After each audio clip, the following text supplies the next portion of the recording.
In the Life is funded in part by the H. Van Emmeringen Foundation, Arcus Foundation, the Estate of Richard W. Weiland, Gill Foundation, Passport Magazine, and by these funders, and by the annual support of In the Life members like you.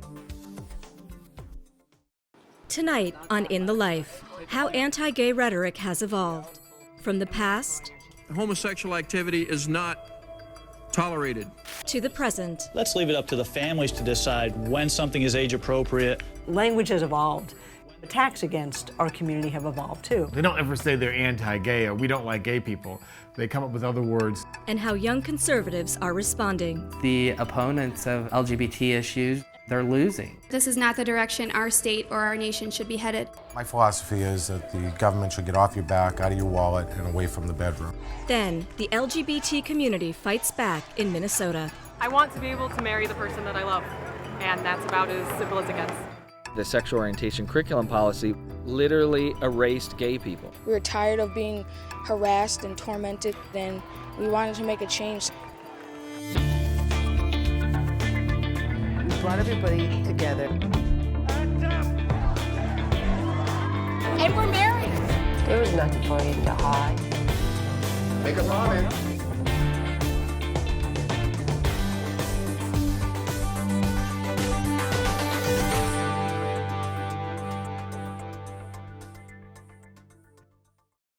if same-sex marriage is accepted. The announcement will be official.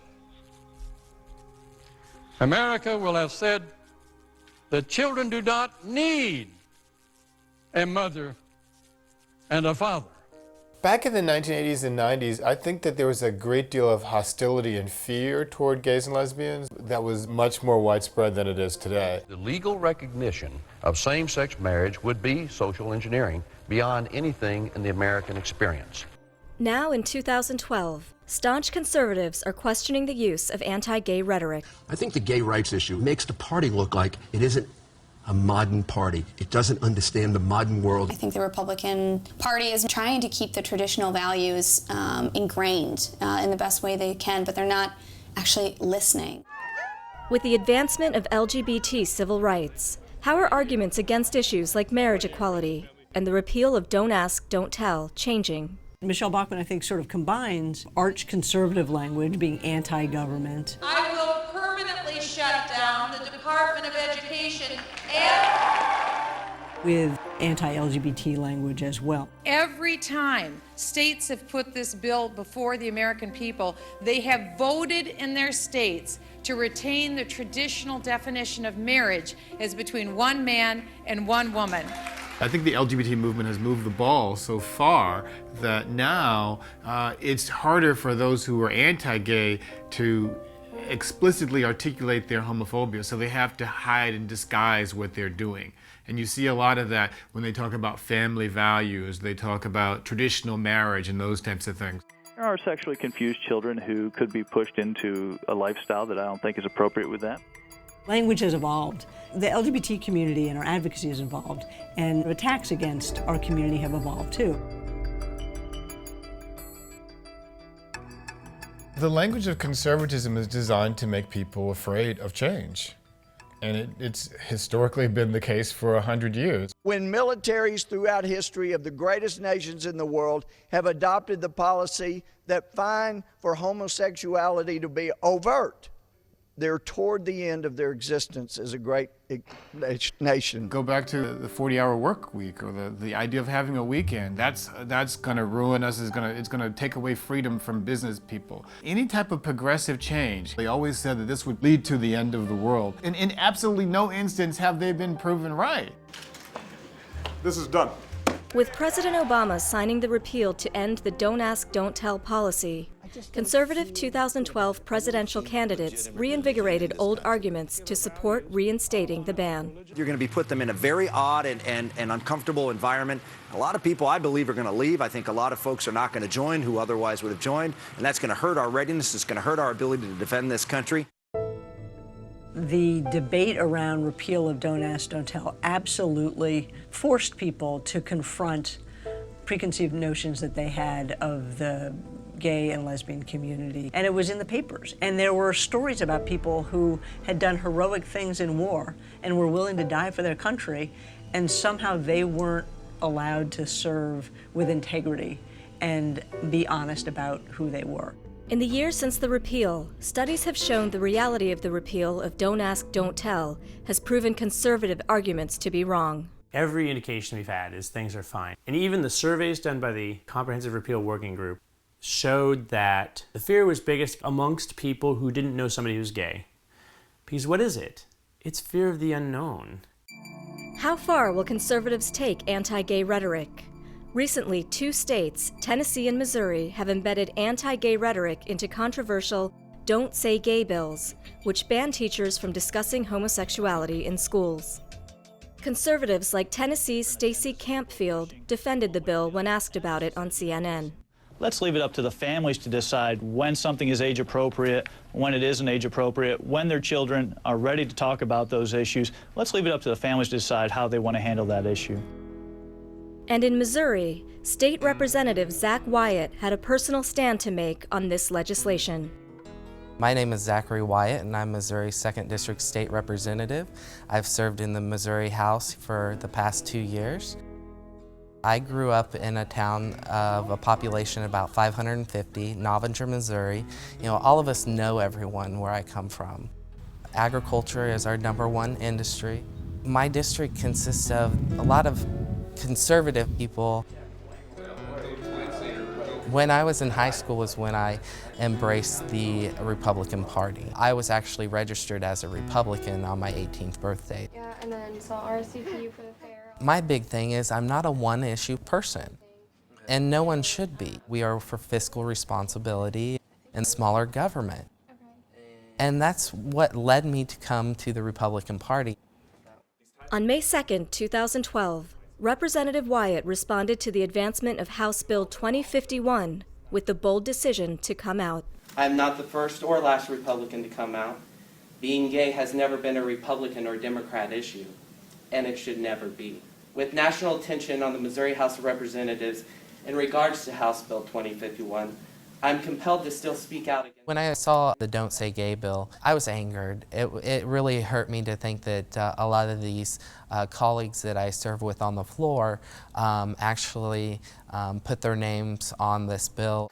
But that anger turned into my actions, and I'm glad that it did.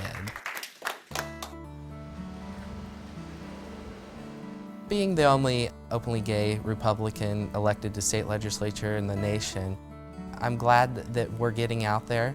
It made me realize that we need to get more LGBT members in the Republican Party. It's also always good to be with my friend Zach Wyatt, who just continues to look more relaxed and more confident. He's not running for re-election. Right now, Missouri is the place to start, grow, and expand a small business. It upset me to see that this is what we were putting forth as legislation in the state of Missouri, but we're not putting forth something that's going to be a job creation bill for my constituents or the people of Missouri. I think the rhetoric has become more snide and more divisive over time. I think a lot of it is because the opponents of LGBT issues are losing. I think it's the older generation that's trying to spout the rhetoric, and the younger generation seeing right through it. How are young people influenced by anti-gay rhetoric? The Human Rights Campaign conducted a study this year to find out. HRC just completed a survey of 10,000 LGBT youth across this country. 10,000, the largest sample size ever conducted. And what it shows is day in and day out, our youth hear negative messages. Over 90% of them hear negative messages about being gay. And 60% of those hear them from their elected leaders. There's no question that the negative rhetoric and the talk that insinuates that one is a second-class citizen has real-life impacts on particularly young people. Almost all of the anti-gay rhetoric that we hear about gays in the military, about marriage, about all these various issues that are so controversial has centered on one theme, and that is fear. The reality is we have a half a dozen states in this country that now have same-sex marriage, and it hasn't undermined marriage. And I think the only thing that can really convince people is just to watch that change happen and to see that their fears were completely unfounded. But as November elections approach, the presidential candidates are split on same-sex marriage. It is important for me to go ahead and affirm that I think same-sex couples should be able to get married. For a long time, I think from the beginning of my political career, I've made it very clear that I believe marriage should be a relationship between a man and a woman. My name is Nikki Neely. I'm Tyler. Yet there is a wave of young conservatives, like Madeline Cook of Minnesota, speaking out for the freedom to marry. I think it's important as a conservative to understand that we are not about limiting freedom and not about limiting rights. If we're put in the conservative bucket, it doesn't mean that we're anti, gay rights. I'm here today because I'd like to give you my perspective and the perspective of most people I know who are a part of my generation, political party, and sexual orientation on why adding a constitutional amendment that would ban same-sex marriage is not only wrong on a moral front, but also takes our party in the wrong direction for future generations of Republicans.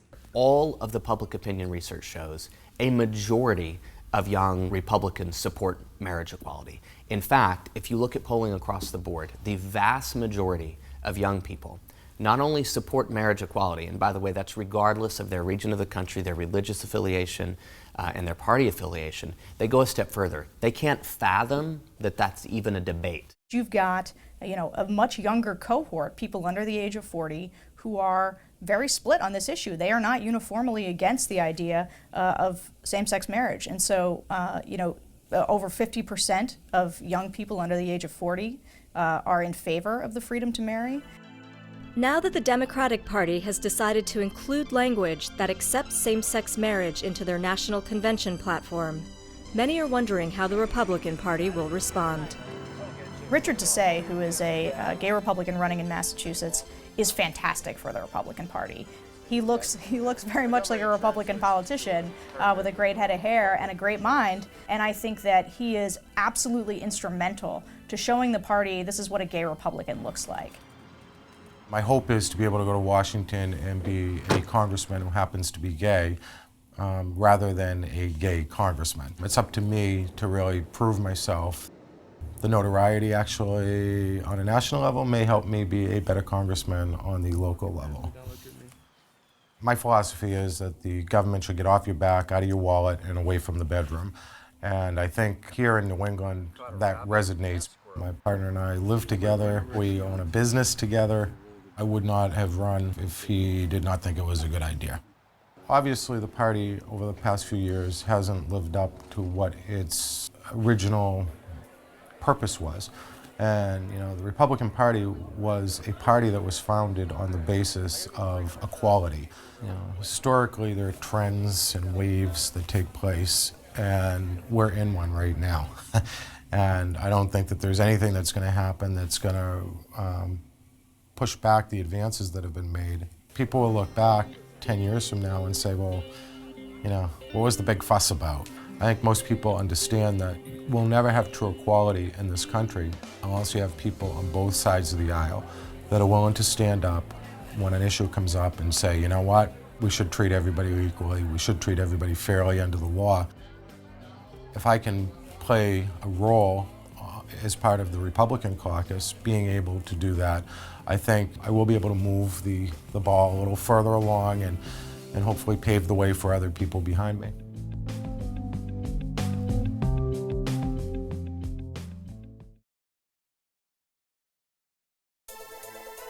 It's June Pride in Minneapolis-St. Paul, Minnesota, and locals here have a lot to be proud of. Minneapolis was named the gayest city in America by The Advocate in 2011. Minnesota Governor Mark Dayton vocally supports marriage equality. And for 2 decades, Minnesota has had laws protecting LGBT people from hate crimes and employment discrimination. Minnesota is an amazing place. It is one of the most wonderful, embracing, vibrant, exciting states. Minneapolis is one of the most encouraging and open and affirming places that I have ever lived in as a gay man. We feel comfortable here, perhaps complacently so. But for all the acceptance that LGBT people feel, there are deep challenges here. This November, Minnesota will decide on a constitutional ban against same-sex marriage.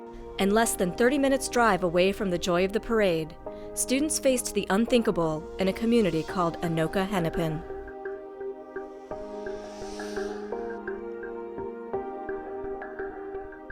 Anoka Hennepin is Minnesota's largest school district, located just north of Minneapolis. This could be any suburban school district, but what happened here is anything but typical. A lot of my friends didn't want to go to school. There's a lot of self-harm, a lot of hospitalizations, basically a crumbling of the lifestyle of students in our school district. Starting in 2009, students in Anoka Hennepin began taking their own lives. I ended up trying to commit suicide, and it got very hard. My best friend, Samantha Johnson, took her life November 11th, 2009. I am the mother of Justin Alberg, who died by suicide in July 2010.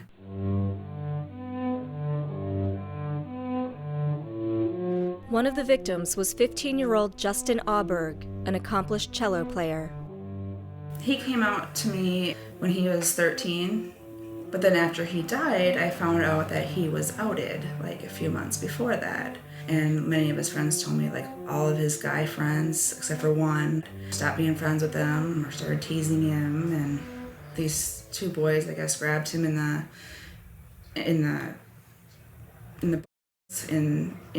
a tunnel and said, "You like that, don't you?" His friend, one of his friends, saw him crying a little bit down the hallway. The next morning, the counselor called the friend down and said, "Did Justin end up telling you what happened?" And she said, "Yeah, things like this happen to gay kids all the time." And she didn't ask any further what had happened. I didn't get a phone call. He told me a few months before he died that, he was told that he was going to go to hell because he's gay. And I'm like, no, that isn't true. God loves everybody. So when you have, your school not really sticking up for you, and you have parents and students telling you this, it's kind of like you lose your hope.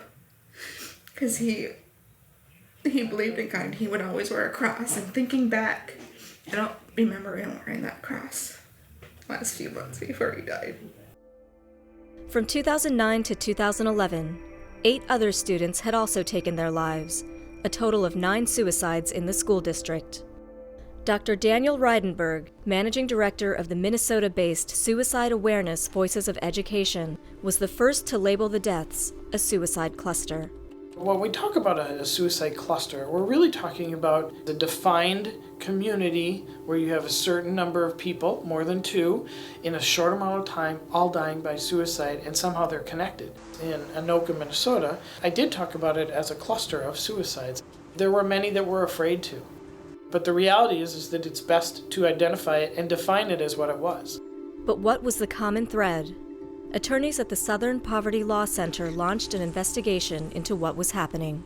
We were talking to a lot of students and families, and I remember one day in particular where I talked to 3 different mothers who had each lost their kid to suicide in one day.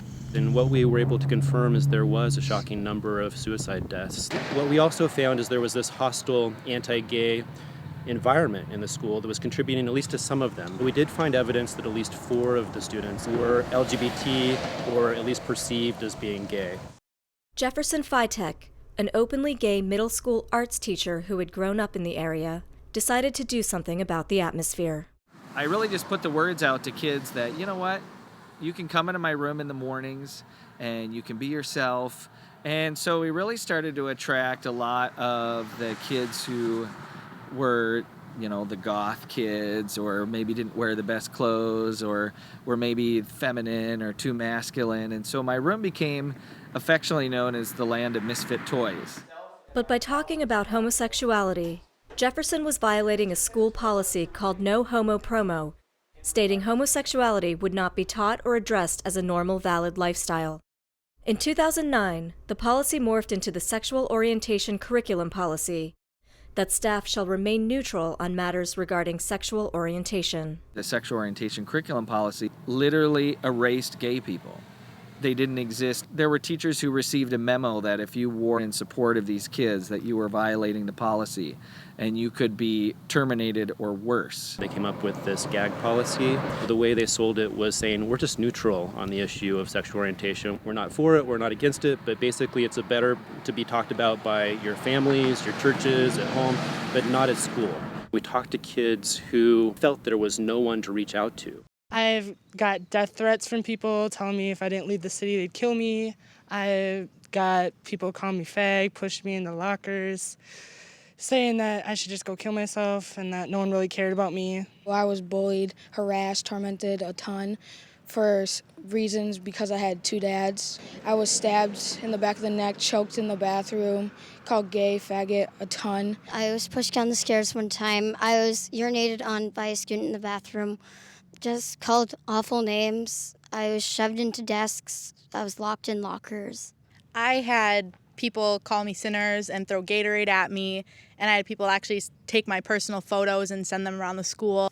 I got told by some of my old friends on the bus that I should go kill myself because my friend did, and did I watch it happen? I got prank calls every night. I still have been getting them. As news media began to report on the story, students, parents, and advocates pressed the Anoka Hennepin School Board to change the neutrality policy. But the board refused to act. Suddenly, the secret was no longer a secret.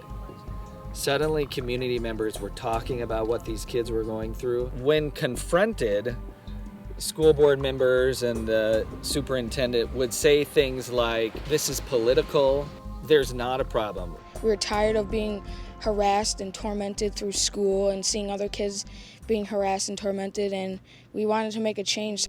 In June 2011, 6 students sued the Anoka Hennepin School District for failing to address bullying. The U.S. Department of Justice got involved, and early this year, the school district agreed in a 60-page consent decree to end the neutrality policy and enact specific improvements to prevent bullying. The consent decree has been hailed as a historic moment in LGBT rights and has influenced Governor Dayton's anti-bullying task force to demand stronger anti-bullying statutes throughout the state. When we won the lawsuit, it was one of the proudest moments of my life, just being able to know that we were able to make a difference and we were heard. The roots of Anoka Hennepin's anti-gay policies stretch into the political makeup of the state. Andy Berkey, a reporter for the Minnesota Independent, covered the case. The big players behind the neutrality policy in Anoka Hennepin were socially conservative Christian groups. They created a group called the Parents Action League. They rallied at school boards and got involved in the school board elections. And they also worked to get ex-gay therapy references into the classroom. They were pretty much the driving force. Anoka Hennepin lies within the congressional district of Representative Michelle Bachmann, where she commands the loyalty of a deep political base of social conservatives. She and her husband own a clinic in Lake Elmo that has practiced reparative therapy. And this past June, America's largest ex-gay organization, Exodus International, held its national conference at a conservative Christian college in St. Paul. To Scott Dibble, an openly gay Minnesota legislator, the connections are obvious. I absolutely believe that there is a nexus and a connection between a lot of these efforts around ex-gay therapy, this hostile response to efforts to address bullying in our schools. And the common thread is this whole idea that LGBT people aren't legitimate people. It's delegitimizing and dehumanizing who we are. Years of efforts by social conservatives opposing LGBT rights have culminated this year in a push for an amendment to the state constitution banning same-sex marriage. To provide that only a union of one man and one woman. In November, Minnesotans will be voting on whether to put a ban on same-sex marriage in the state constitution. Minnesota is one of the few states that either doesn't have gay marriage or doesn't have a marriage amendment. So however November goes is probably how the state's going to go.